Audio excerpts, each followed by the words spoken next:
the large, and you probably notice this too, like the larger Meatcanyon gets, the more do you have to like tone down certain aspects of your animations to abide by the TOS and abide by the I really try not to. As much as I possibly can, I try not to. I try not to be redundant. It's very hard to think of new narratives all the time and stuff, and like be outside of your own. This is going to sound up my own ass, but like own consciousness. Like you're in this realm of thought of like, this is where your head's at. This is what interests you, right? Okay. But then you can make some new videos and stuff, but it isn't so much that like, it's not that you're really trend hopping or you're doing anything like that. It's just you're trying to make something engaging and new and entertaining that people will enjoy and want to click on. But a lot of it could be like, people are like, oh, this is similar and stuff. Well, it's like, yeah, well, no shit, dude. It's like coming from the same spot. We're making tunes like every 2 to 3 weeks.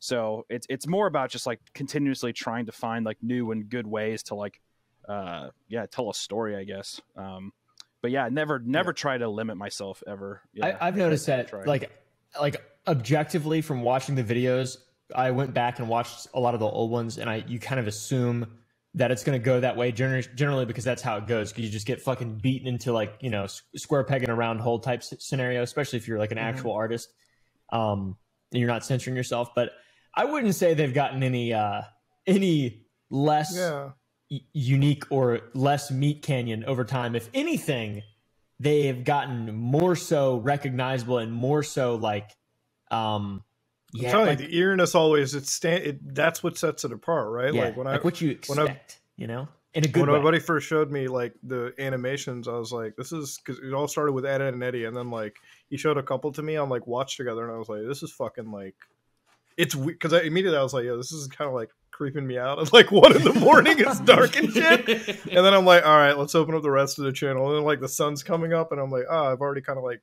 binged a majority of it. I'm still kind of visually weirded out, but it's like that's the kind of like style you have going for you. So I don't think it's really more so like redundancy. I think it's just like you have a unique style and you want to keep like being faithful to it, right? Also, I feel like it's like it breaks down an issue to its core components, and then you use those components to just make like a horror story.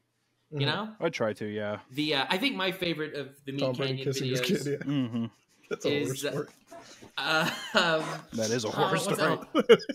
Oh God, what's it called? The kid, what's his name? The kid that plays Minecraft. Oh, Tommy, isn't it? Tommy in it. Yeah. That video is, I think, my favorite of your videos. Yeah, I actually asked him if it was okay. It felt weird. He was like 16.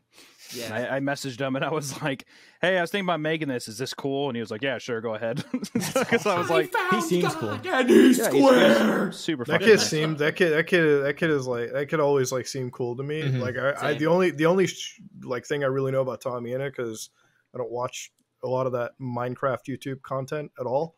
But like when that kid was getting like canceled on the internet for some dumb shit, I was like, man, dude, just get 16. Yeah, that's the problem though with like that whole thing is like, man, being worshipped like a god like that and stuff, especially if you're like, I mean, that was like the whole, even the inspiration behind that video was like Minecraft creators now are like a new religious kind of force for people of they're like setting this example, and they're like, there's no way they can ever live up to like what their viewers expect of them and shit. Because I'm sure like if any of those guys ever were actually if they showed like, oh, this is how I act in person or something, it'd probably be so much more vastly different than it is off camera or something, because they're, you know, just talking like regular human beings or something like that. But yeah, I don't know, having that much like social force and stuff, I think like props you up to such a like weird degree, man. It's really odd. Because like the way that I've always seen that community is like they're very tight knit and close. It's like to get into that community, it's like you're large as fuck creators. You have a lot of younger kids, and they're very like socially like politically correct in that zone, and everyone like considers you to be like this arbiter of like this paragon of like good, you know, like you're a good perfect morality. Person. And it's like it always made me wonder, I'm like, yo, at 16 this guy's got a bigger career than most YouTubers that I've ever seen ever. You know? Like easily. I'll fully admit I will never have a career as large as Tommy in it, and I understand that that's a reality of it. But that kid at 16 has that career, and he's already like, that's the problem. Like he's in this situation. When I was way younger, like 9 years ago on YouTube, it was the Wild West. You could kind of do whatever the fuck you wanted. You could make a billion jokes. But like in this current climate, oh man, at 16, fucking that kid's got it. Like you're on like the thinnest tightrope imaginable. So it's like, fuck, And here's the thing. I think it's also different too. Like if it came out tomorrow that like you fucking okay, if Twitter trended tomorrow and it was like some clip of me on like Modern Warfare calling somebody like all the names in the book, I don't think anybody here would be surprised. Likewise, if any of you guys got caught doing that, I'm like, oh, I expected this. I knew you guys are different off of the camera, you know? Like, I expected. What? No. Right? But it's like, those guys, you're right. Like, if it comes out that, like fucking, they say even the slightly, like, you know, edgiest thing, you know, off of, like, you know, camera, because everyone does that on Discord. Everyone does that in a game.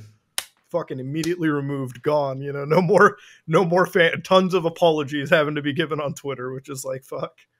It's a nuisance. It's an annoying world, but it is what we live in. But interestingly, on the Minecraft stuff, so like I made a couple Minecraft videos, and I don't know if like YouTube sent you guys this, but it's like contribution to Minecraft, and I was like, oh, I made like one video. I don't think I contributed at all.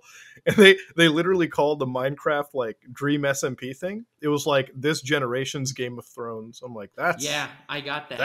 That's fucking insane, dude. Like they were calling it Game of Thrones, and I was like, what? They got like stories and everything? Is there like a political faction? There is though. There is. That's why it's so There's weird. like lore and shit. I'm pretty sure. There's Yeah. There is. bro. The SMP, yeah, it's very odd. The SMP lore. Yeah. That's why I'm saying we should make like the Crackden SMP. Like everybody that gets kicked out from that SMP needs to come to the Crackden. Bro, hell, It'd be really SMP, funny if it was just a bunch of YouTubers that actually were doing crack while playing, and then it was just like that. Like that would actually be so entertaining, getting to see people smoke crack or meth or something on camera That's actually and then a play good idea. Let's do that. Minecraft. Well, I feel like most of the Okay, yeah, let's YouTube just do gaming it. creators, most YouTube gaming creators, I have to imagine are pretty much on like cocaine or something. Like I'd sometimes, imagine, yeah, some kind of upper, or even like Adderall, or like just pills, some crazy thing. well, I watched a Kwebbelkop video a week ago, and I'm not saying it, but that motherfucker was on something 100% Colombian, and I don't think it was coffee. That's all I'm just gonna say. That dude was like